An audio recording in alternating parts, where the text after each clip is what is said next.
Okay, we're going to get started. So, hello and welcome to today's webinar, The Latest Drug Trends, Changing Overdose Demographics and Perspectives from the Field in Hamilton County, Ohio. My name is Melanie Gibney, and on behalf of Hamilton County Public Health's Harm Reduction team, I would like to thank you all today and welcome you. So, during this webinar, all participants will be on listen-only mode. And at any time during the presentation, you can enter any questions in the chat box, as well as the Q&A box. So questions will be answered at the conclusion of the presentation. And if we don't get to them all, we will send out an FAQ sheet at the end, or feel free to email us afterwards as well. So if you experience any technical issues or difficulties, please feel free to message me personally, or you can also enter it into the chat box as well. And like I said, everyone will be on mute today, aside from the panelists.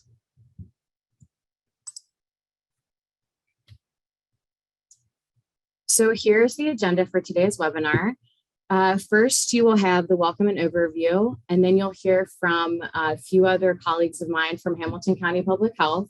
And then you'll hear from Dr. Ryan from the UC College of Medicine, the Department of Emergency Medicine. And then you'll conclude with Hamilton County Public Health again. And then we'll save all the questions for the end with a discussion and Q&A session. So the learning objectives today are hopefully you will learn the shifts in overdose trends and support both nationally and locally in the UC Emergency Department, but you'll also hear about statistics from the CDC and nationally from Dr. Ryan. And then you'll also hear about the trends in drug supplies related to an increase of overdoses in traditionally non-opioid users, again, both nationally and also locally in Hamilton County. And then you'll hear personal and professional experiences from Jeff from our harm reduction team, who's a harm reduction specialist.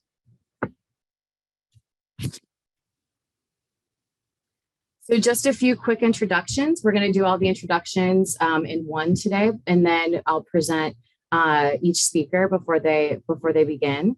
But first, you'll hear from Dr. Jennifer Mooney, who is the Assistant Health Commissioner of Hamilton County Public Health. And after 10 years in addiction science research at the University of Kentucky, Dr. Mooney relocated to Cincinnati to address inequities in health. At the Cincinnati Health Department, Dr. Mooney oversaw a division of projects and programs that promote resiliency in families and self-efficacy. She spearheaded the implementation of the Reproductive Health and Wellness Program for Hamilton County and led the department's efforts in response to addiction crisis. So since 2019, Dr. Mooney has served as the Assistant Health Counselor here at Hamilton County Public Health, and she oversees the entire Department of Community Health Services, which includes the harm reduction team, as well as disease prevention, epidemiology, and health promotion and education. She's also a member of the steering committee at the Hamilton County Addiction Response Coalition, and she hopes that the programs and divisions grow, and Dr. Mooney will ensure that these policies and programs are aligned with health equity and social justice. Then you'll hear from Jacob Henderson, who received a BA from University of Texas in San Antonio and an MS at University of Cincinnati.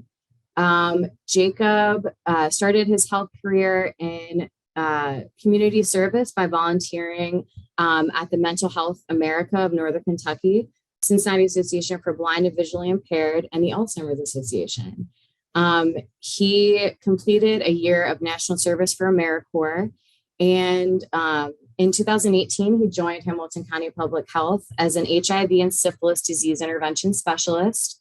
And in starting last year in 2021, he transitioned to epidemiologist, where he also manages the data dashboard, which we'll discuss. Then you'll hear from Dr. Ryan, who serves as a professor and vice chair in the Department of Emergency Medicine at University of Cincinnati.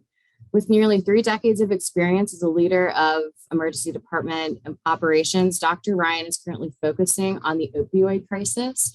So he also serves on several institutional, local, and county state committees. He's currently responsible for the MOUD education, implementation, referral relationships with internal and external community partners.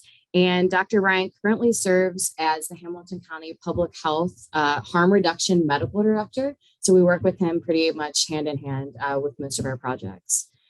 He's also lectured and co-authored research publications around opioid use in the emergency department setting. And then finally, you'll hear from Jeff Dalton, who's a CDCA. He is our harm reduction specialist at Hamilton County in the Division of Harm Reduction, and he has extensive experience in trauma-informed care, intense outpatient treatment, and cognitive behavioral therapy and adolescent therapy. So with all of that, I will now turn it over to Dr. Mooney. Thank you, Melanie. Can you hear me okay? Just making sure. Okay, awesome. Again, I just want to reiterate, thank you so much for joining us today. And on behalf of Hamilton County Public Health, we hope you really learn a lot about what we're doing today. And we appreciate your attendance and interest in such an important topic.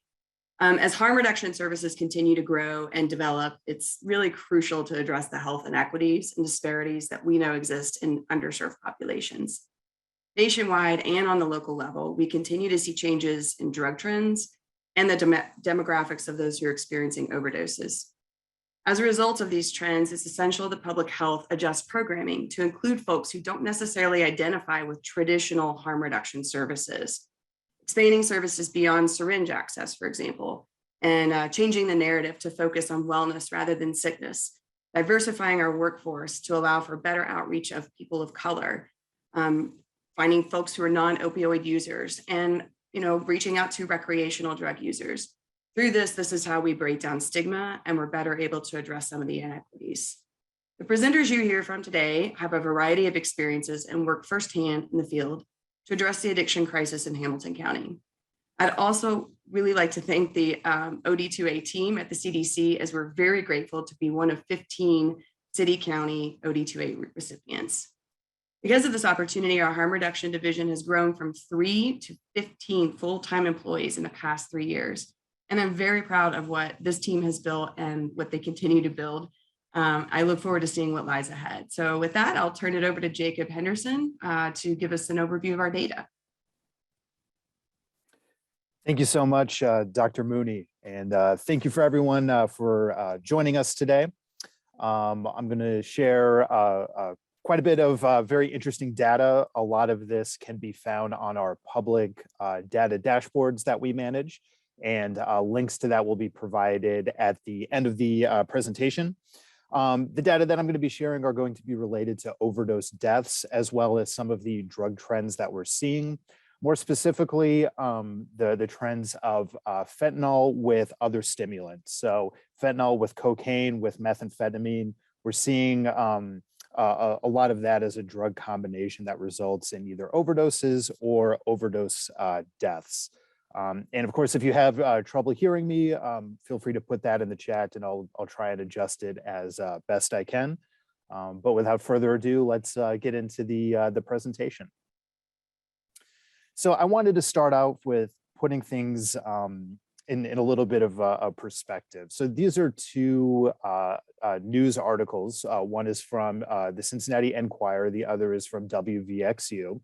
The first one is from 2019, so it's been a few years, but still relevant. The other one is from October of 2021. And it reads, cocaine fentanyl mix triggers rising OD deaths among African Americans in greater Cincinnati. And that's a lot of what we're going to be talking about today is fentanyl and opiates occurring in stimulants like cocaine, crack, methamphetamine. And the next article with overdose deaths of Black men on the rise statewide, Hamilton County expands our quick response team. So if you ever hear the acronym QRT, that's going to be our quick response team. And they do Narcan distribution for folks that have recently overdosed.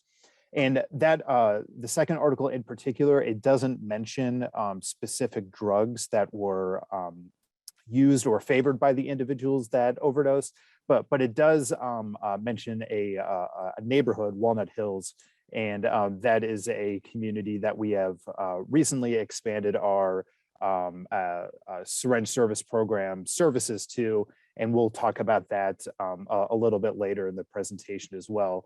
So just wanted to kind of give you a background of these two news articles of what's happening in our city, county, and neighborhoods.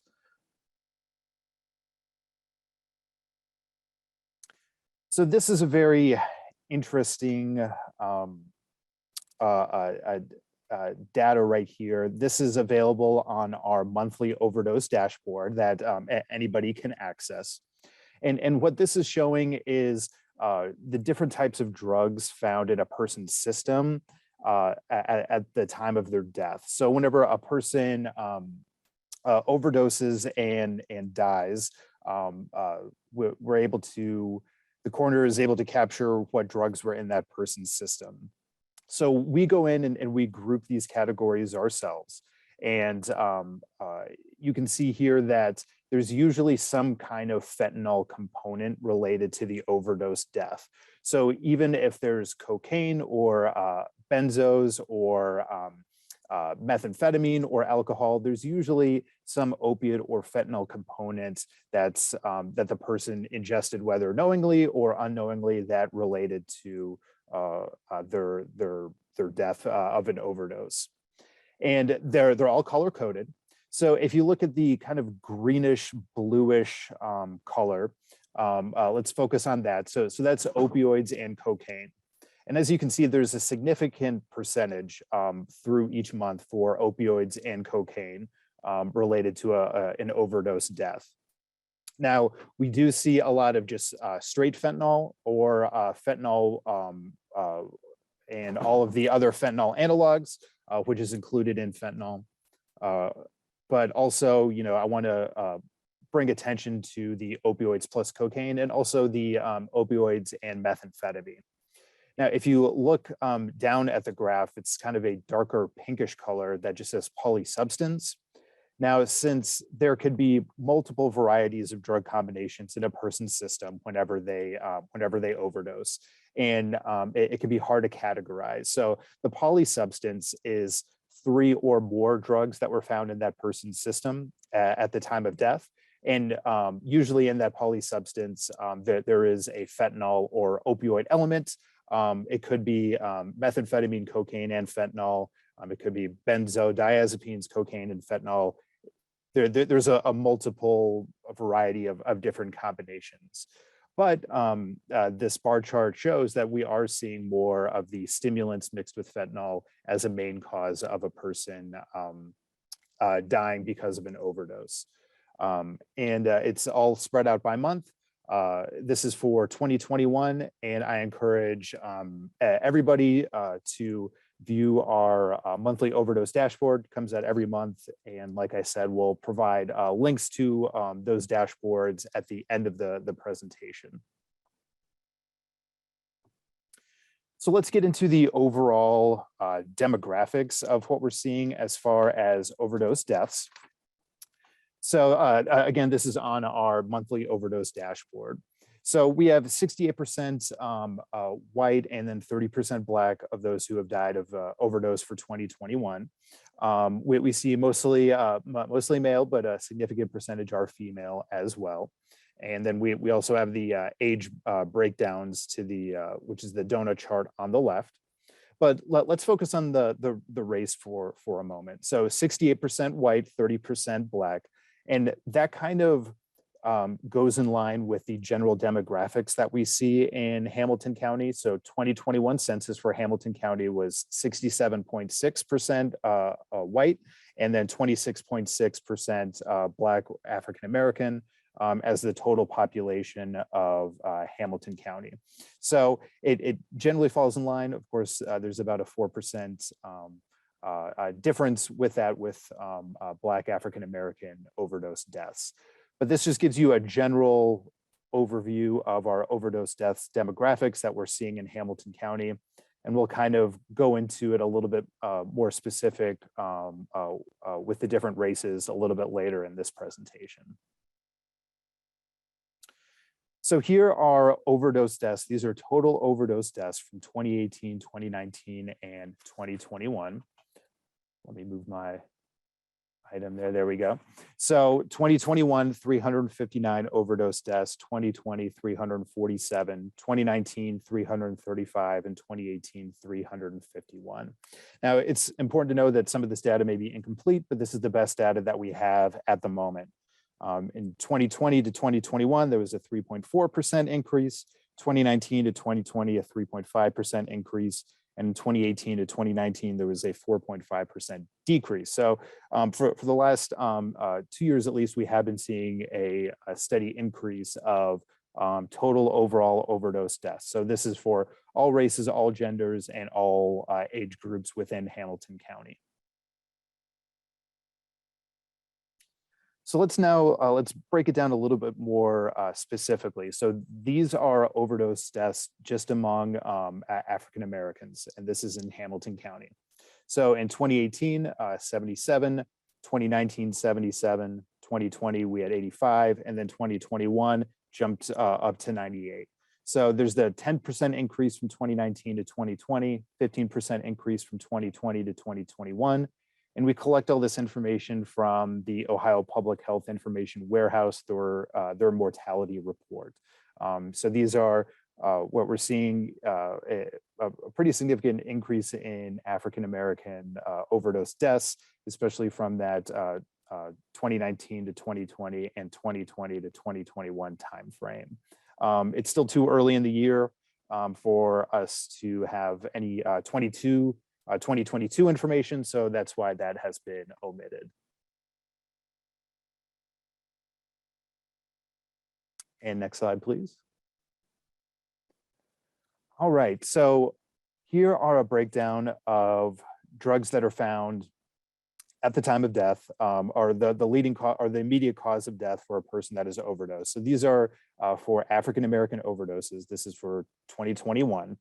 So whenever there's a mortality report if a person is overdosed, there's a column in that report that says immediate cause of death. And in that column lists the types of drugs that led to that person's death. Now, each physician maybe writes it a little differently, and there's different variations of drugs that could be found in a person's system. But I selected some of the most common phrases or terms that are in this immediate cause of death. And if you look, the top one is going to be fentanyl and cocaine intoxication. So at about 37% for African-American overdose deaths, we're seeing that fentanyl and cocaine intoxication. But if you look down the graph, it's technically even more because, like I said, each physician can write it a little differently. So if you add it all up, it's actually about 61% of African-American overdose deaths where cocaine plus fentanyl is listed as the immediate cause of death.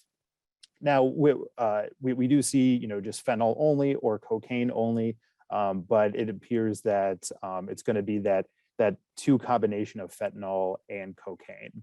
Now, what this doesn't tell us is what the person's preferred drug of choice was. So what we don't know from this is, were they mainly a cocaine user? And there's drugs were cut with fentanyl and they didn't know it, or were they primarily a fentanyl or opiate user and there happened to be cocaine in their drugs and they possibly didn't know it, possibly they did do it. Were they did they engage in polysubstance abuse? So did they engage both willingly in cocaine or some other stimulants as well as fentanyl? That's what this doesn't tell us, but I think it's significant to show the high percentage of fentanyl plus cocaine intoxication being the ultimate cause of an overdose death. And I know Dr. Ryan is going to go more into detail of what they're seeing in the emergency department as far as stimulants mixed with fentanyl. And next slide, please. So this is the top 10 primary drug overdose for white residents in Hamilton County. And it's the same as in the sense that there's the immediate cause of death column, and the physician will write the drugs that were found in the system. And again, we're mostly going to see fentanyl, but now we're going to see fentanyl only or fentanyl plus the analogs. But we're also seeing a significant percentage of fentanyl and methamphetamine. So if you add all of this up, it's about 17% for the combination of meth, amphetamine plus fentanyl. And again, it doesn't tell us if their preferred drug is methamphetamine or if their preferred drug is fentanyl, or if they're polysubstance users. They may be a strictly meth or ice user and have no idea that what they're using may be laced with, cut with, or contain fentanyl, and that can contribute to their overdose. And we're also seeing fentanyl and cocaine intoxication as well. So more and more with this, what this data is showing is the fentanyl mixed with some sort of stimulant, and either the person knowingly or unknowingly is taking this, and because of the fentanyl, they're having that respiratory depression and having an overdose death.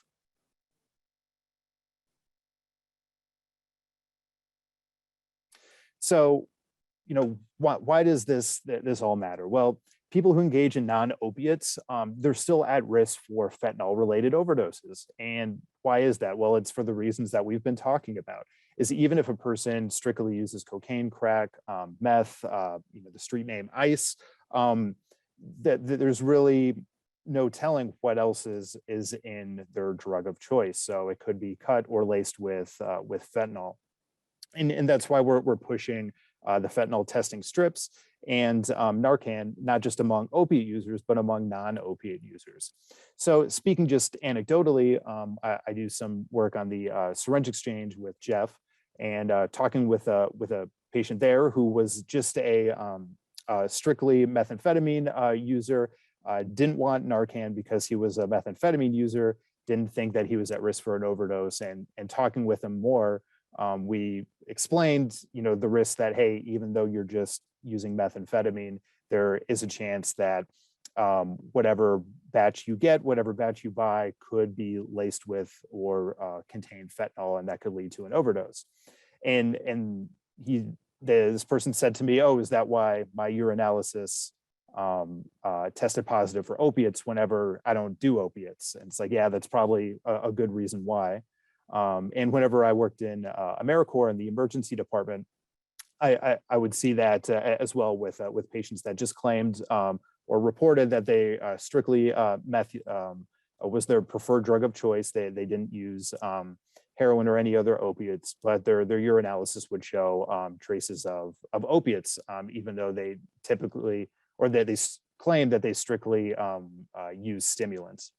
It's also to I think note that any of these, they can be snorted, injected, or smoked. So we often, or at least in current times, associate fentanyl use with injection drug use, but you don't have to inject fentanyl in order to overdose from it. So you can overdose from fentanyl if it's snorted, if it's or if it's smoked, and fentanyl can be in any of these substances listed on the slide.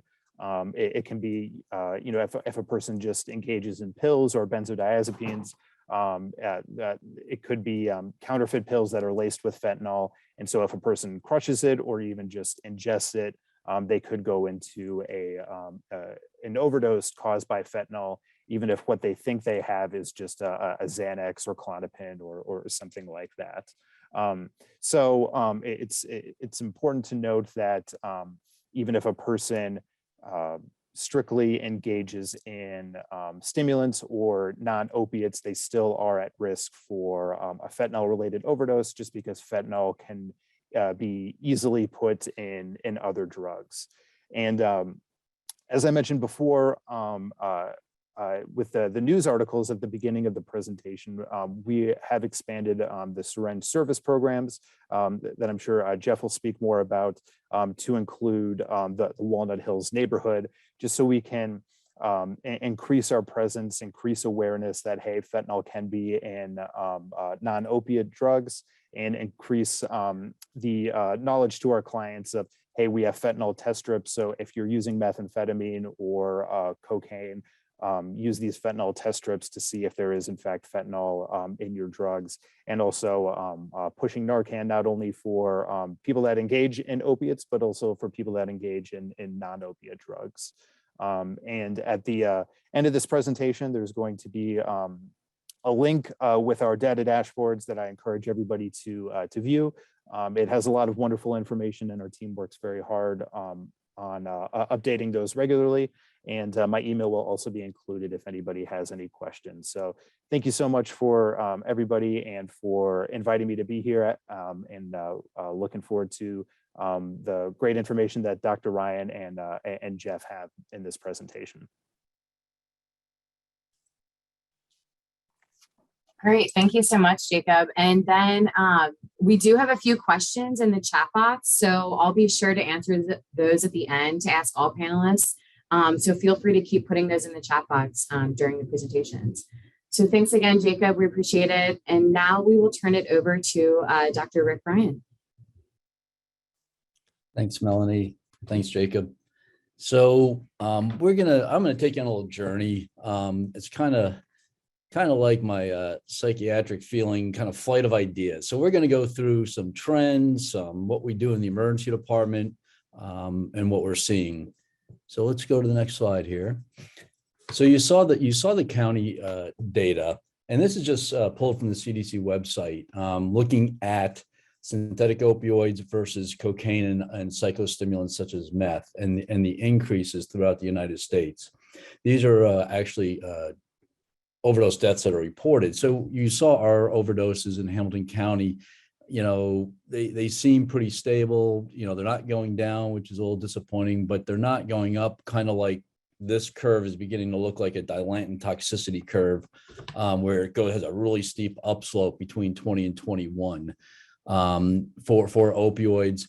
But in addition, the psychostimulants and cocaine are going up also. So if you go to the next slide, at the state level, if you look at Ohio, the gray line, the psychostimulants with abuse potential, thus methamphetamine, you see that it is on a steady increase and just getting higher. Interesting, in Ohio, the cocaine levels have remained about the same for the last 2 to 3 years. If you go to Kentucky, you see an increase in both the methamphetamine, psychostimulants, which is the kind of grayish line, and then more of the purple line, the cocaine has slightly trended up. So matching trends of the county with the types of drugs we're seeing it at the state level also. Next. So kind of what are we seeing? So this is a busy slide with a lot of words. Basically, the death rates for cocaine overdoses are higher in the Black population than other ethnic groups. So the deaths from cocaine are going up in the Black population. It is 2 times higher than what we are seeing in the white population. This is national data. The psychostimulants, the death rates are actually higher in the American Indian and Alaskan Native population. So if you look at who's dying from those drugs, that's kind of the ethnicity and race. The use of cocaine, the actual rates of use between Black and white is not different. Okay, so everybody's using these drugs, equally, not dependent on race, but those that are dying do affect that Black population. And this is important when you're starting to look at using harm reduction services and populations you really want to figure out or help why more are dying despite similar use rates. Most racial and ethnic groups have actually increased OD rates, which we have seen, but really involving cocaine opioid combinations and psychostimulants, fentanyl. So we're seeing this among all racial, all ethnic groups, not one in particular. Next. So I'm not sure how many are actual care providers on the call or those that see what we're going to talk about. But these are, what we're kind of seeing at the in the emergency department. And I'm not just going to say the UC emergency department, but also in the community emergency departments in which I work also. Methamphetamine, the acute intoxication, is primarily what we are seeing in the ED when it comes to identifiable right away drugs. Cocaine is also a stimulant, but the population that we're really seeing the most of is the methamphetamines. It is a stimulant. It is a euphoric. It is hallucinogenic. We see all that. We see the adrenergic, the epinephrine surges. We see the euphoria, and the hallucinogenic is it's amazing how powerful that is, and it makes it very difficult to really treat these patients in the ED setting during this acute phase. The anorexia part, that's a big, one of the effects of meth, but we're not really dealing with a whole lot of that on the acute basis. The adrenergic stimulation that's received with this drug is you have the epinephrine, the norepinephrine, the dopamine and serotonins, where you start seeing the hallucinogenic and euphoric effects. So you're really seeing, those, you're seeing them all, and they're all presenting in similar, but at times slightly different ways. Next. So what this acute intoxication, how do we deal with this in the ED? You treat the hallucinogenic, the agitation, the hysteria, all that carefully, because once again, this is an adrenergic storm that is happening in these patients. A colleague of mine that I've worked with for 30 years, he said to me the other day, he goes, Rick, you guys are doing a great job with opioids, but are they just all moving to methamphetamine? Because I'd much rather take care of an opioid patient in the ED setting than one that is affected with psychostimulants, cocaine. And he brings a valid point, is these patients are really tough when they come in that acute intoxication stage. So how do we treat them? Well, we treat them with benzodiazepines. When you give it IM, it's really tough to almost impossible initially to get an IV in these patients. These are the patients that require, no exaggeration, 8 to 10 security police officers to help us get them under control. If that's not working, we do use Haldol as a primary adjunctive. The problem with these are, unlike benzos, is these patients with the adrenergic storm, we got to be careful because Haldol can definitely decrease heat dissipation, so they become hyperthermic. Can lower the seizure threshold. And this is on top, once again, of being on these stimulant drugs, and prolong your EKG, what we call the QT interval. And that's important because that leads to death. That leads to things like ventricular fibrillation. And it's a real thing. When we try to if we need to maintain an airway, you have to be very cognizant of what drug to use to basically paralyze them so you can intubate them.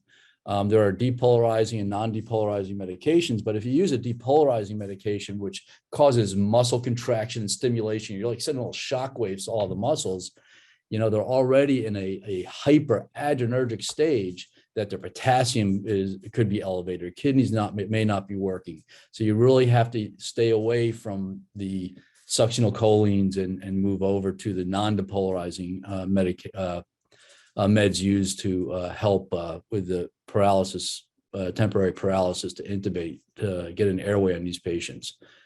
These patients, all their blood pressures are out of control. They're extremely high. It's not uncommon to see 250, 270, normal being 120 over 80, 270 over 130. So you've got to be very careful not to stimulate them even more, or block receptors like beta blockers and just leave what the adrenergic portion is, which will increase your blood pressure even more. So once again, you really have to think through every step of the way with these patients when you're taking care of them when they're acutely ill. You know, their lactic acid builds up, they develop rhabdomyolysis where their muscles break down, which then the kidneys shut down. Hyperthermia, medications don't work. You have to do rapid cooling. Rapid cooling means ice, fans, mist, ice baths. And we treat seizures with benzodiazepines. It's interesting because we're going to talk about dual intoxications, methamphetamine / fentanyl. And we all know benzos are really contraindicated in most cases when you are on an opioid. So we just have to keep that in the back of our mind as we move through. Next. So what are we seeing? We are seeing the combination of meth and fentanyl, like we saw earlier, cocaine and fentanyl. We usually see both effects, but it's the meth cocaine effect that we are seeing first. And then all of a sudden the fentanyl comes into play. And it is really fascinating to watch this play out. So let's go to the next slide. So when they come in, they're the patient's in a significant chemically induced psychosis. You know, they're agitated, they have fear, they have, you know, they're talking to the monitors like they're spying on them, and they're just so distrustful of everybody and agitated. That's the psychosis. The true agitation part is they are, I don't know, here's a non-medical term, they are just out of control. Really requiring multiple people to help and control their behavior. When you start treating this behavior, we first need to, we go through a de-escalation. We're taught to de-escalate with these patients. That wasn't exactly true when I first started, but we really try to de-escalate through discussions with a patient, trying to talk them down, trying to reassure them safe environment. I'm going to tell you that doesn't work. So you may say a couple of times, hey, you're safe. That once again doesn't work. So then, your next step is the chemical restraint. And that's where you use the medications I just talked to you about. High dose benzo. We're not talking 1-2 milligrams of Ativan. We are talking, multiple 10, 15, 20. Versed, which is another benzodiazepine. We're not talking 1 or 2 milligrams. You're talking 10 to 20 also. You want to do this before you try to physically restrain them, because if you have somebody down, being held down by multiple police officers, which is the inherent dangers, we all know with that. But if you put them in restraints, next thing you know, your stretcher is going to be flipped. You are going to see dislocated shoulders. So we really need to control them. So that's why we hit them with the chemical restraints. Bad terminology. We don't hit them. We give them benzodiazepines to help calm them. And then we're able to put the restraints on as needed. We really try to not do that. The thing is, when you have this patient who's been in 20, 30 minutes, however long they've been in adrenergic storm, an hour, their neurons are only holding so much epinephrine, dopamine, and serotonin. And then you're hitting them with all these benzos. And so they go from the most beastly, difficult patient or psychotic, hallucinogenic patient to somnolent. They just go out. The respirations go from 30 a minute to 6 a minute. And you're like, oh my goodness. You look at their pupils, they go from 6 millimeters dilated to 1 millimeter pinpoint. So guess what that means? It means the adrenergic storm we have treated with all the medications we kind of mentioned earlier, and now the fentanyl has taken over. What do? Narcan at this point is something you don't want to do, because that's just going to now increase the alphanergic storm again. So if you give Narcan, because you do not want to put them on a breathing machine, etc., what you have to do is, you give micro doses and just until they start to wake up. We absolutely intubate patients because of their acute agitation, because benzos just aren't working, and they're, hypertensive, hyperthermic. And there are times that we do intubate if, we're reluctant to give too much Narcan to this patient who's already has no epinephrine or anything left, just to protect their airway and their vital signs. Next. So there's management pitfalls. You need to aggressively treat the agitation. We talked about the opioid effect that is just fascinating to watch go for absolutely violent, hallucinogenic to somnolent. It's amazing. You need to treat their hyperthermia aggressively. You need to think about rhabdomyolysis and muscle breakdown. You can't just assume that this is methamphetamine. So you need to look for other illnesses. And then you always have to be on the lookout for violence. Next. So what are we doing? So that's kind of what we're seeing and what we're doing in the emergency department. In the community emergency department, there were 3 cases there just a couple of days ago when I talked to a physician who called me, who was, just venting with me. And so I've got 3 right now. And this is a community hospital. It's like at one time. So this is not unusual.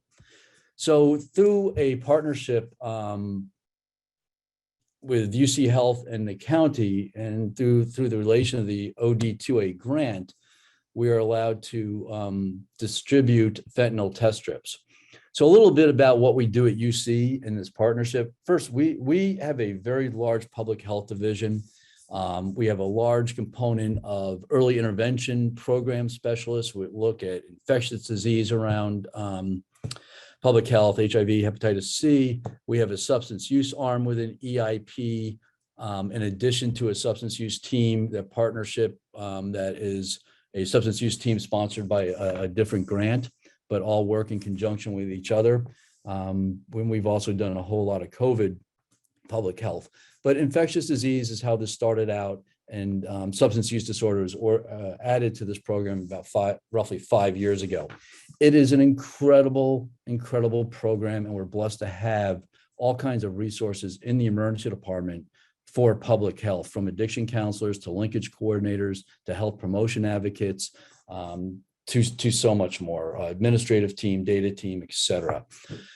So through this partnership with Hamilton County, who, by the way, is probably one of the best partners I've worked with in my career, is that, and I've worked with a lot of great people, is the partner that we are able to distribute fentanyl test strips to our patients. So when we interact with patients in the ED setting with substance use disorder or alcohol and other drugs, as some people like to call it, we approach patients, and we'll talk about this in a little bit, but we're able to distribute fentanyl test strips to them.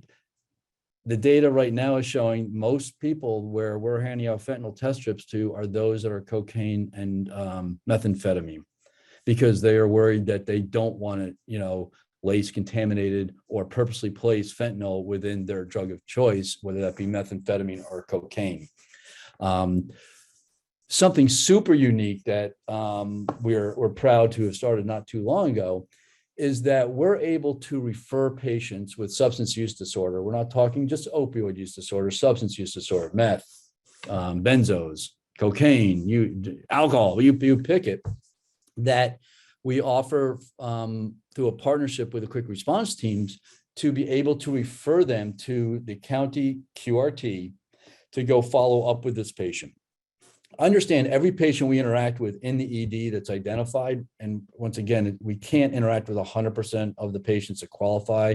And our data shows that's 9.2% of our population has a opioid, and that does not include alcohol, by the way, but use disorder, OUD, 9.2%.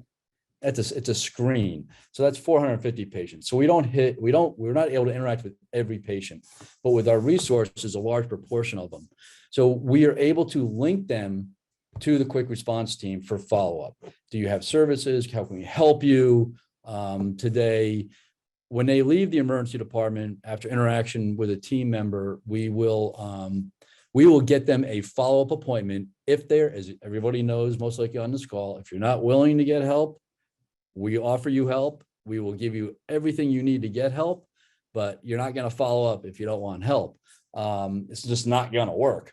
But anyone who says, yes, I do want help, we offer them the QRT referral, and that team will follow up with them that week, which is just amazing. Everybody does leave with an appointment of when they should follow up with one of our community partners. So anyway, It's an amazing program, and that includes for our methamphetamine and cocaine patients. Committee memberships are also a large part of this partnership. Next. So this just goes briefly through our fentanyl test strip distribution, how we do it in the emergency department. Our team is trained on how to use themselves, to understand how this is used, the fentanyl test strip, what a positive, what a negative is. Education is provided to the patient. And the quick response team follow-up is actually a pretty long conversation, but we talked about pretty much how that works. The patient must say, I would like to have that quick response follow-up because I know that is going to help me. The QRTs in the community will follow up with patients that have overdosed. Not necessarily the patient doesn't know they may be showing up. The QRT may be showing up because it's public record of an overdose. Whereas you go to the ED setting, there's all kinds of rules, HIPAA, privacy rules, et cetera. So we have our release of information forms that the patient signs that notifies, and then we notify the quick response team that this patient is willing for you all to see them. Next. This is our program at UC, and I'm going to go through this data very, very quickly. We started in January of 19. The graph you're looking at is for medication for opioid use disorder treatment, or it used to be called MAT, buprenorphine. The ones that receive treatment are the blue bars.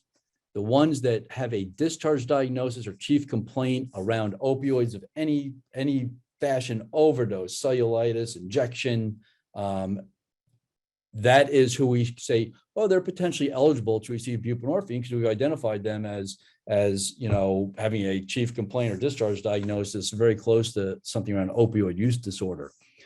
And so what you see is that over time, if you look in May, July, June of 19, we had 82 patients with a chief complaint or discharge diagnosis that month of around opioids. We only treated about 17, 20 of them, which is what, 25%. As time goes on, and this is the shift we were seeing in the county data, is that the actual number of patients presenting just with opioids is going down. And what's really neat is that's really good news, but we're doing a much better job getting those with a chief complaint or discharge diagnosis onto buprenorphine in the emergency department. So if you look in January and February data is not here, but we're 94% of those patients, I put in quotations, eligible for buprenorphine that we've identified are now being treated. And that's not because all of a sudden more people are eligible, and that's why the percentages are going up. It's because we have trained counselors, we have trained linkage coordinators, and our physicians have all been trained in the stigma and how we can treat these patients. And if they don't qualify for buprenorphine in the ED, 90% of my clinicians are ex-waivered in the ED. That's a 90 people out of about 120 or whatever that is. So it's maybe a little less than 90%, but it's an incredible number of us are ex-waivered. So we're able to interact with these patients, write a prescription, give them home discharge instructions, and here's what has to happen before you take your first dose of buprenorphine, because almost everybody who's receiving buprenorphine nowadays has tried it on the streets and has had some form of precipitated withdrawal. So this is just, we've treated almost 1,000 patients with buprenorphine in the ED at UC Health. And every one of these patients has received buprenorphine, has a linkage to care within 24 hours of them leaving. And social determinants of health, if that prevents that, we can get, and they say, I can't go till Saturday or Friday, we'll give them a prescription for that period of time until they can make that first appointment. Next. This is just showing that getting people into treatment despite having an appointment, starting on buprenorphine, is still amazingly difficult. I mean, these are just looking at our addiction science division and our referrals, because that's who we can follow due to the federal laws, et cetera. It's 43% are over the lifetime of this program have entered addiction sciences at UC through the Division of Addiction Sciences, Department of Psychiatry within the first 7 days. 63% of our patients in the last 12 months have received buprenorphine that would meet the criteria. And we also do this program at Westchester Hospital. Next. So I want to get into technology a little bit. This is one example of how technology through Epic is helping with opioids, but also with the fentanyl and cocaine and other drugs that we're seeing an increased prevalence of. You know, Epic is our medical information system, how we document, how we look up all charts, how we do everything. I guess I call it an electronic health record, and it is truly amazing. And technology is our friend because, you know, you lead a horse to water, but you can't get him to drink. That's what I talk about to my providers. You know, we've got everything there for you, but now we're making Epic do a lot of the work for them. If a patient comes in, as soon as they enter our department, they are screened for opioid use disorder. If a patient answers a question around opioids to the nurses that we specifically have put in the triage, have you ever used opioids for a non-medical reason? That sends a page to my addiction counselors. We now have it set up. Lindsay Malloy has set up if a chief complaint comes in, if the patient's had a positive tox screen for coke, fentanyl, methamphetamine, a page is sent to our team. So technology is our friend. So the physician, the resident, the APP, advanced practice provider, doesn't have to make the call. They do make the calls, and they get a warning if a patient screens positive through our general screening through Epic, that 9.2%. So they're aware, but we got technology making the phone calls for our docs, which are greatly appreciative of.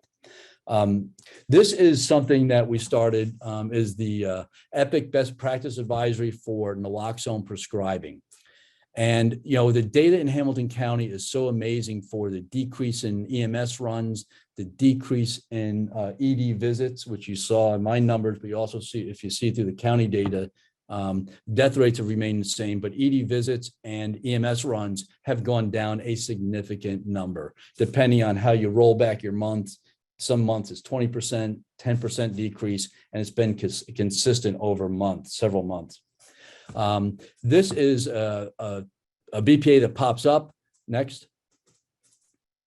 that is fired based on the law for the state of Ohio. So if you meet if the patient has an MED greater than 80, a diagnosis somewhere in their chart of any substance use disorder, it's not just OUD, it's substance use disorder, or if they're on any of those medications or given a prescription for benzo, tramadol, crispidol, et cetera, you have that BPA that you just saw fire that you need to order Narcan or give us a reason why you're not. Okay, so go to the next one. And so this is actually the data. This is fascinating. The pre-intervention was 6 months before. You can see the dates there. The post-intervention, you see the dates there. It went from 487 naloxone kits in our system prescribed to 3,924. You can see the p-values. All I know is that's a lot. That's impressive. And so you ask, what the heck is Hamilton County doing different than the state of Ohio, the state of Kentucky, and the entire United States? Is we're doing a lot. And Narcan's a big part of it. But programs and partnerships that we have established, linking patients from the ED setting, I feel is a big part of it. Getting almost 1,000 patients started or reinitiated on buprenorphine in the ED setting and getting them linked to treatment. Right, and also with counselors in there, we like to say, right place through ASAM criteria. Is making a gigantic difference. Harm reduction, the mobile van that goes out and actually cares and gives you, harm reduction tools around infectious disease, but also around substance use disorder. The future is bright. We will continue to move forward here in Hamilton County. And I just leave it with thank you to the county. Thank you to my team at UC. It is just, as I said, I've been in operations for 30 years. This is by far the most rewarding project that I have been involved with, but it's also the most, and those that can chuckle that know me, this is by far the most passionate I've been about any disease process. And I've done cardiology, point of care testing, antibiotic resistance, been pretty passionate about that stuff. but this has been my passion for the last 11 going on 12 years. And I want to thank everybody who is involved with anything around substance use disorder and destigmatizing this disease. 90 care providers in my department are ex-waivered. Okay, that tells me that the stigma is being changed, at least in our healthcare system. And I feel it's much more than our healthcare system and our ED. It is definitely so much different than it was 10 years ago.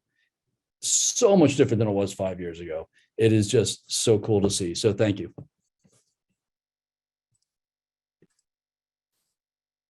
Yeah, thank you, Dr. Ryan. And it's been really great working with you too. So we really appreciate it. And like he said, he kind of segued into Jeff's presentation and just what he'll quickly discuss about his experiences at Hamilton County Public Health and all the work that we're doing here in collaboration with UC, along with other organizations throughout the county. So thanks, Dr. Ryan, for that. And now we'll turn it over to Jeff.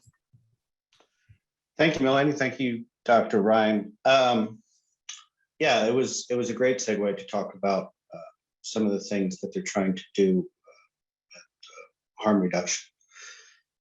And one of the things that I work on is the Exchange Project, which is our mobile unit.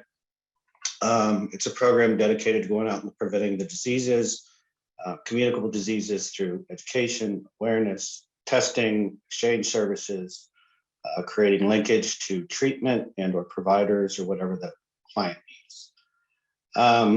The exchange consists of essentially prepackaged clean supplies.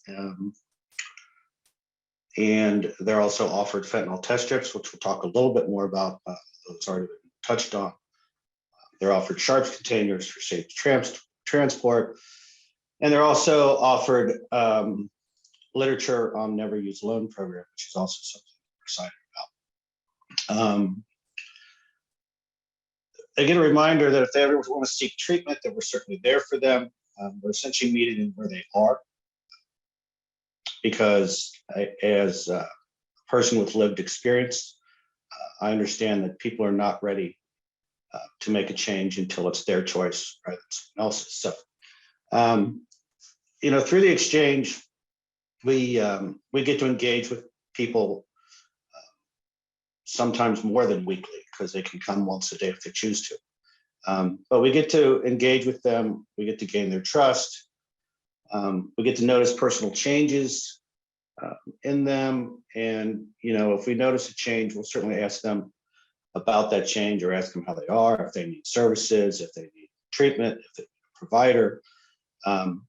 So that's a really important part of what we do.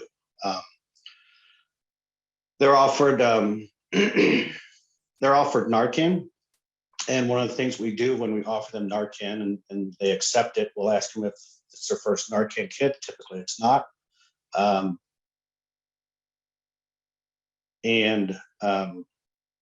Typically it's not their first Narcan. We'll ask them what happened to the last one. And we sort of do that as a leading question because they'll say they used it on someone else or it's used on themselves. And then it gives us another opportunity to say, look, there's another reason not to use alone. There's another reason to have the Narcan. So we really emphasize using with someone else and having Narcan, and also the fentanyl test strips, which again we'll get into a little bit. The Never Use Alone program is something that's relatively new for us, but to me it's very exciting. It's essentially a virtual safe consumption space. If you're not familiar with it, you call a number, they'll ask you your name, your location, and what you're using and how you're using it. And if there's anyone else with you. And then they'll essentially tell you that they're going to stay on the line while you use until that they can ensure that you had a safe and a good outcome. And if it appears to be a bad outcome, then they will contact a local contact or they'll contact emergency services. So that's really, that's really got a lot of positive feedback from our clients that we see because, some people don't have people to use with. They're ashamed to use in front of their family or their friends. So this is just another really important thing that I think that will continue to see good success out of. Another thing that they can get on the exchange is supplies. We found that offering personal supplies, gives them another reason to come, which essentially that's what we're looking for, is encouraging them to return. So we offer them various toiletries or personal supplies, which a lot of these people really depend on. And of course, we have the HIV and Hep C testing in a private area in the back of the truck. They can get services if needed for that. To touch a little bit more on the FTS, the FTS, as I think Dr. Ryan alluded to, it just takes a small amount of residue. And what it does is it can give you the knowledge of the presence of fentanyl. And that gives you the choice, either to dispose of that material or use smaller quantities, or make sure you're using someone else. Those are really, really important tools and valuable tools for us and obviously everyone else. We're finding demands increasing actually on the exchanges in the FTS requests, which to us is sort of a signal that people are looking to use safer, which is sort of what we're after as well. The exchange project, we operate 5 days a week at different locations. And that allows us access to many demographics and underserved populations. Most recent additional site, as Jacob mentioned, was Walnut Hills, because that's an area where there's an increase in African-American overdoses. It's relatively new, but it's taking off relatively well. I mean, each of our exchanges, we have 3 daytime and 2 evening exchanges. Each exchange will average 50 to 100 people. And that's this time of year. And this summer it will increase. So we get the opportunity to meet with a lot of clients who need us. We get the opportunity to show empathy towards them because, quite frankly, everyone who works on the exchange project has lived experience. So one of the things we're doing is we're changing the name to Safe Services, because that we feel is going to be more embracing to the non-IV drug user. We just don't want to be known as the syringe exchange. So that's one of the things we're working to be able to connect with a bigger demographic of people. My thing is brief. So one of the other things that we're doing, and we talked about the fentanyl test strips, and I saw somebody had a question if they could access. One thing that I work on, and I'm very proud of, that started prior to me, is we have the fentanyl test strip program, and that's where we partner with local businesses to distribute fentanyl test strips at their facility, whether it be bars, restaurants, music venues.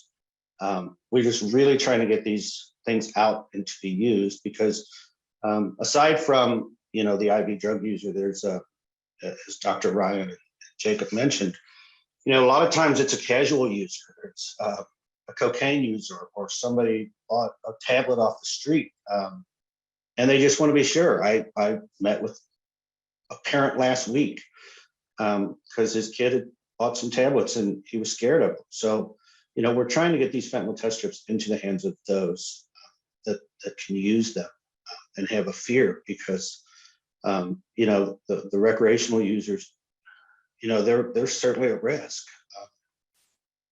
And that's a program we're really looking to expand. So, we're happy with a lot of the things that we're doing to combat this increase that we're seeing, between the additional sites, the Never Use a Load program, and the fentanyl test strip program, and certainly the Narcan, and just safe supplies and the engagement with people. Is we're hoping to, do some help with this. And with the help of Dr. Ryan and Jacob and Melanie and everybody here at Harm Reduction, we think we're on the right track. So with that, I thank you. Thank you for your time. Yeah, thank you so much, Jeff. And yeah, just on the screen that I have up as well, you mentioned obtaining Narcan for Hamilton County residents. So if you'd like any Narcan, we do mail orders currently just for Hamilton County residents. But you can scan the QR code or click on that link there. Like Jacob mentioned, our dashboard information to our reports are up. As well as more information about safe services and the exchange project, and also the schedule for the exchange as well. So with that, I'd like to say thank you to all of our speakers, and we'll just begin our Q&A session.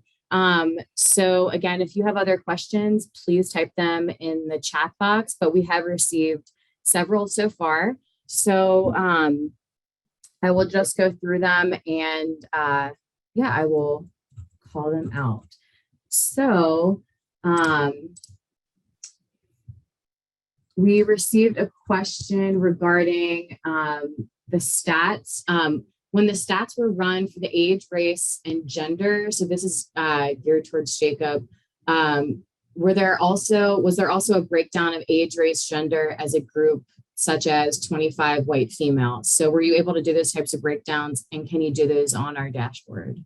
Yeah, so if you're able to access our dashboard, I sent the link in the chat. You can filter it out through age groups.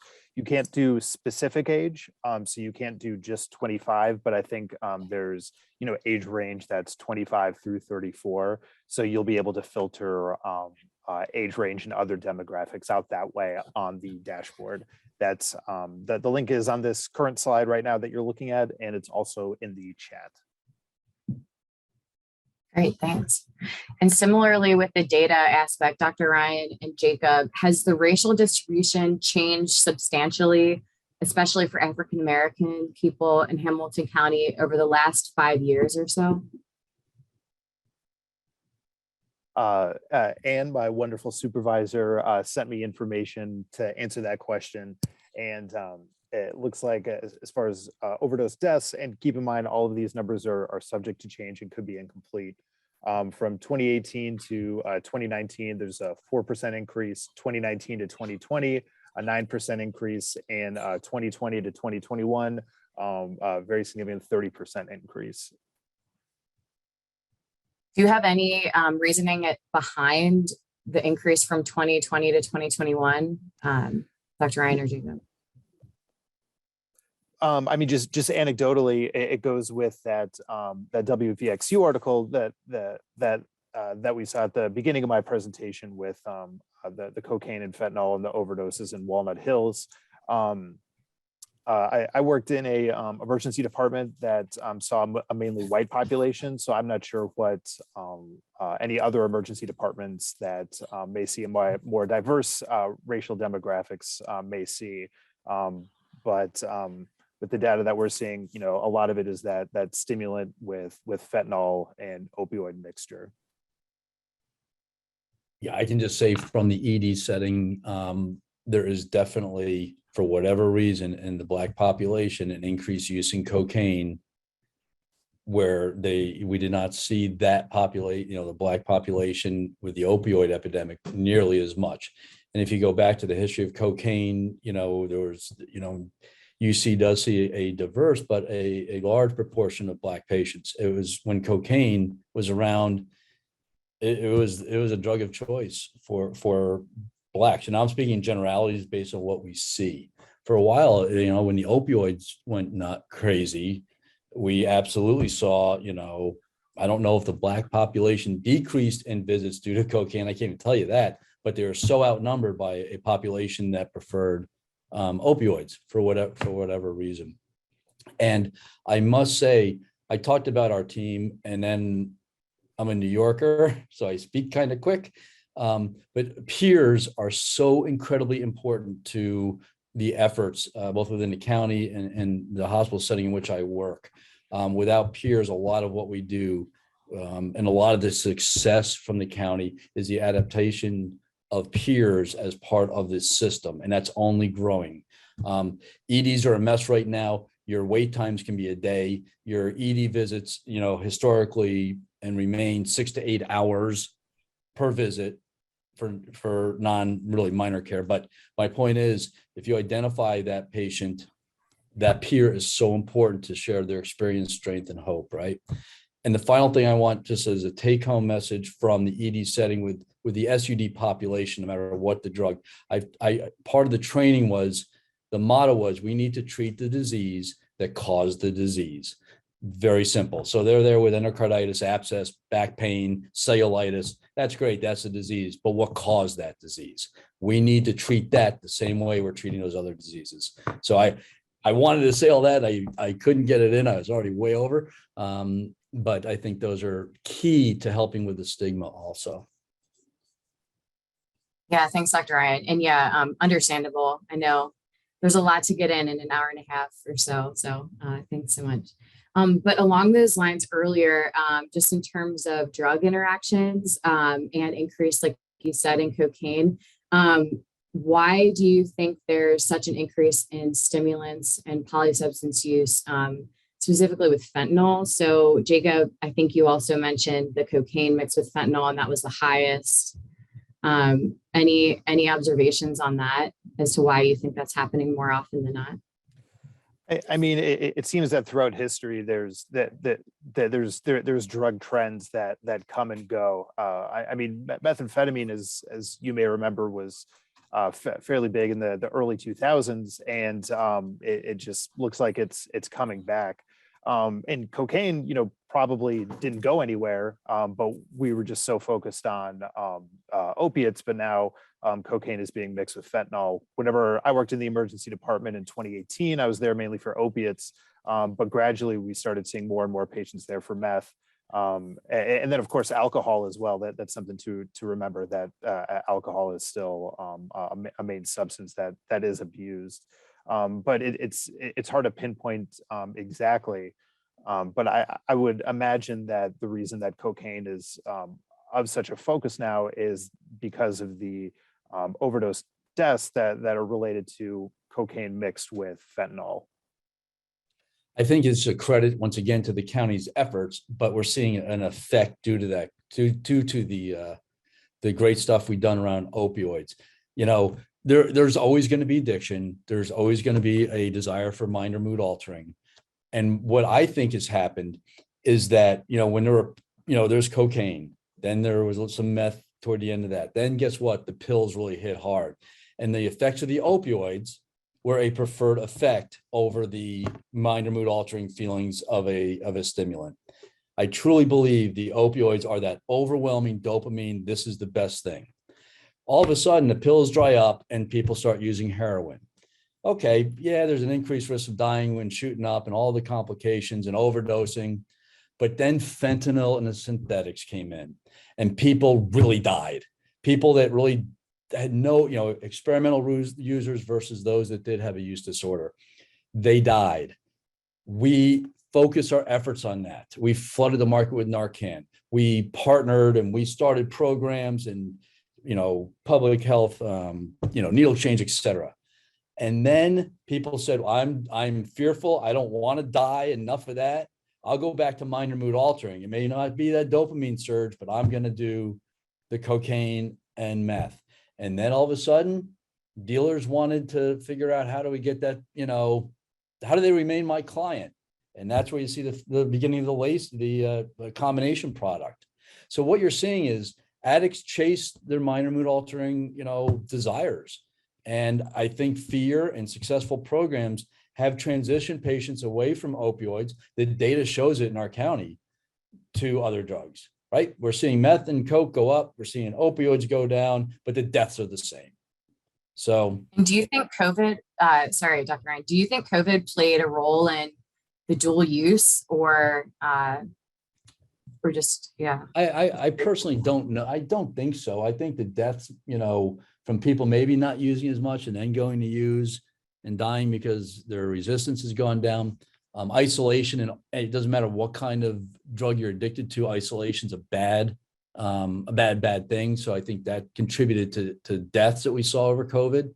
But I don't know if it really a dealer is a dealer, right? It doesn't matter who you're trying to get your drug from. So I think it's the fear of death from opioids has really pushed people, or those that, had been in recovery and they don't want to use opioids anymore. I worked in addiction sciences, and when my patients relapsed, the majority of my patients did not relapse on opioids. They relapsed on amphetamines and methamphetamines, cocaine and methamphetamine. I think it's important to note too that even during COVID, we were still able to operate our syringe exchange programs and provide Narcan fentanyl test strips. It might have been limited services or different services or quicker services, but we were still able to operate despite COVID-19. Yeah, and Dr. Mooney, you were a big part of that, right? Transitioning so that the exchange was still in existence during COVID. During COVID, yeah. In fact, I think we really capitalized on the opportunity to go to more of a needs-based model. Prior to COVID, we were doing a one-to-one syringe exchange. It became really essential for our staff to maintain services, so they created pre-made bags based on the data. And we're able to continue that engagement, albeit at a 6-foot distance. But they got creative with drive-throughs, with maintaining services that way. And I think too, COVID, on this COVID conversation and thinking about how the demographics have changed, COVID likely gave dealers in the market a different opportunity to shift what they're doing. And we're seeing basically all drugs contain fentanyl, right? Any illicit substance pretty much contains fentanyl. So, explaining how people of color are now making up a greater proportion of that pie chart, that is likely part of the factor, right? It's present in pretty much everything. So people who were recreational users of cocaine or of crack, are now falling into these numbers. So, something that Jeff mentioned earlier was our transition to the term safe services. And SAFE is an acronym for stigma-free access for everyone. And essentially what we're trying to do is change that narrative, right? Change the dialogue so that we're better able to get into neighborhoods that are traditionally of color and have those conversations and do the outreach. So COVID really changed the landscape, I think, for everyone. And I think we're going to continue asking those questions for years to come. Right. Yeah. Thanks, Dr. Mooney. And just Jeff, just from your experience, I know you haven't been with Hamilton County Public Health too long, but just curious to see if you have any advice for anyone who's starting an exchange or working on an exchange, just working firsthand on the ground level with clients. If you have any tips about, empathy or anything that works on the truck. That's a good point. To start an exchange is I'll leave that to Dr. Mooney. That's that's beyond my skill set at this point. But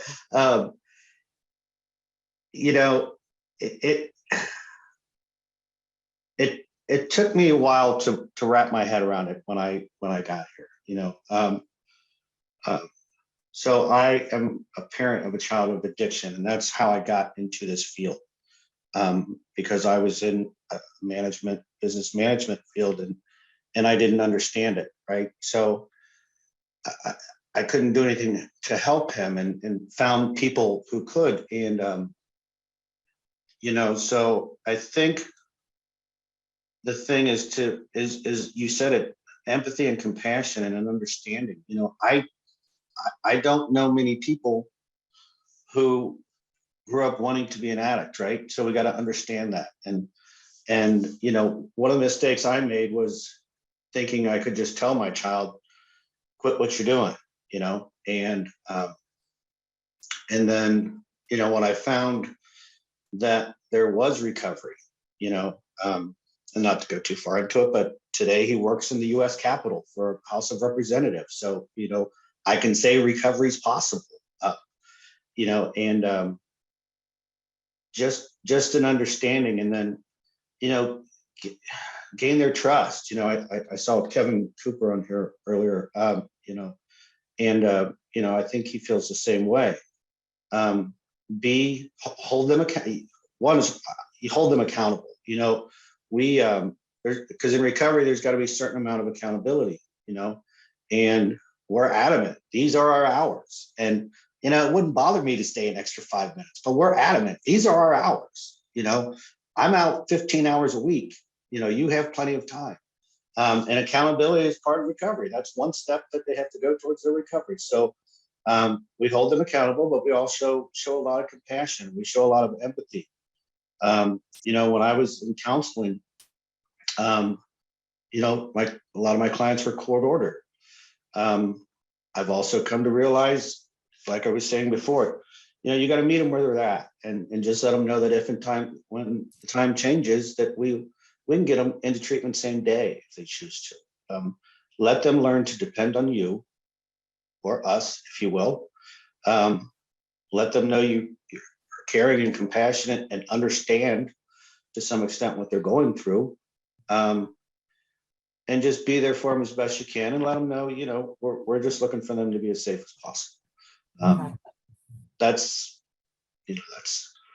about the best I can do. Is it's you got to have some compassion and caring and want the best for them as well. Yeah, thanks, Jeff. And yeah, I've personally been on the truck with you as well, so I can see that shine through every day when you're working. Okay, so we have a few more questions and about 10 minutes left, so I'm just going to go through them kind of quickly, and if we don't get to them all, then I'll send out an FAQ after the webinar. So Dr. Ryan, is the Naloxone distributed in the ER, and if so, is it a prescription, and how do you bill for that? Okay, yeah, it like everything's complicated. Yes, we have kits in the Pyxis that can be administered through, and those are funded by grants. Okay, basically all those kits are grant funded. Project Dawn originally, Talbot House has a grant where we get kits from them through that grant. It's also prescriptions. Basically, that BPA that pops up, that can be either a kit or it can be a prescription. You can choose. And also our nursing staff has basically been given permission to hand this out also without us even knowing, right? If they meet a need, the nurses can distribute that through basically a policy protocol signed off on by a physician to distribute Narcan. They have to meet the criteria, and the criteria for that grant is like, they ask for it, you give it to them, because even if they have no history, no family history, but if they care and see somebody on the street and want to learn and know how to use it, they get it. And you can't just give a script. You can't just give a kit. By law, you have to educate to both how to recognize overdose and then how to use the kit. And written instructions are not enough. So you have to go through the verbal. Great, thank you. And similarly, how is that funded? That's not through OD2A. What, correct? the Narcan? Yeah, The and Naloxone, fentanyl test strips. Oh, the fentanyl test strips is through, it is through the county in partnership with OD2A, because OD2A is one of two grants. Once again, Jen, correct me if I'm wrong, that allow the distribution of FTS. So UCED is distributing through the OD2A grant that Hamilton County has as a partner, those test strips. So they're all marked with Hamilton County. All the education that's packaged with them is from Hamilton County.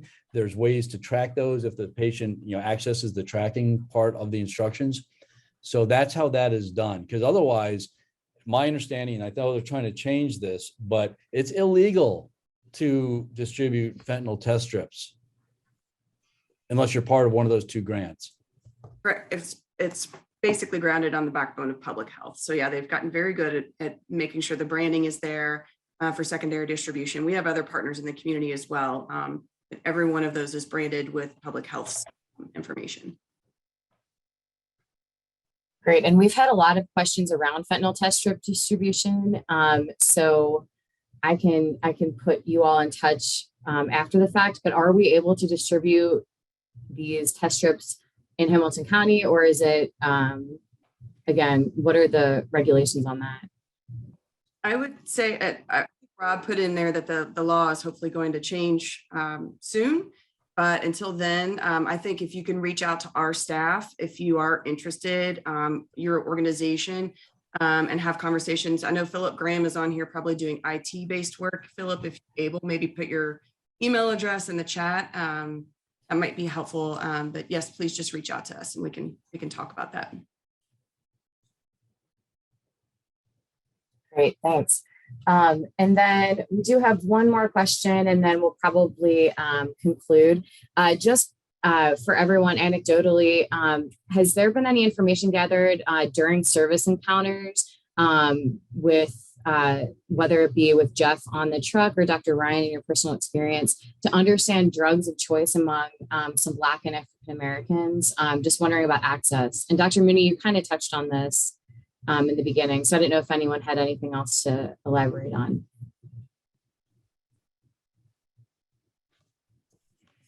We have no, that's not one of the things that we're asking, and maybe we should start asking, you know, it's like, but I know my personal, it's just fascinating. If I do talk to a patient, I can remember, you know, two people right off the bat of my head. He goes, I don't touch, you know, that were Black. I don't touch opioids. I don't touch that stuff. You know, that stuff will kill you. Once again, that's totally anecdotal, based on my clinical experience. But you know, we collect so many data points within our public health early intervention program. I can look in to see if these are questions we are asking.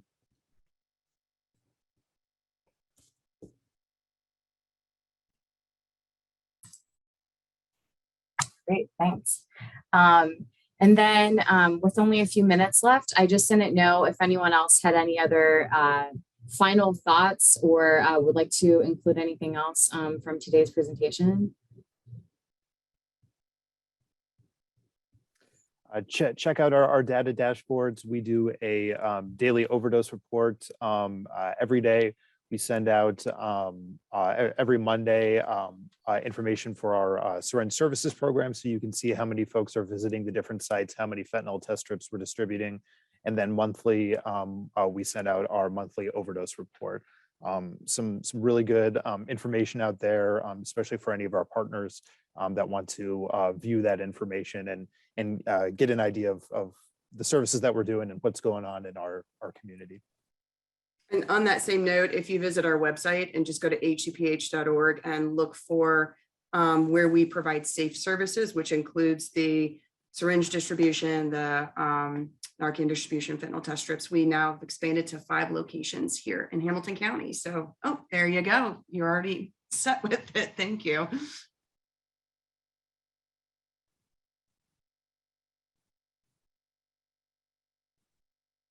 Well, just thank you everybody for coming today. Yeah.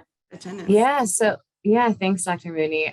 So with that, if nothing else, we just want to say thank you so much, especially to all of our presenters and to all of our registrants today. I thought it was a really great presentation, really thoughtful, and thank you all for sharing all of your great expertise. So we do have a quick survey I'll send out afterwards, along with the recording and a PDF of the slides. And we just want to say thank you so much for participating and have a great day. Thanks again.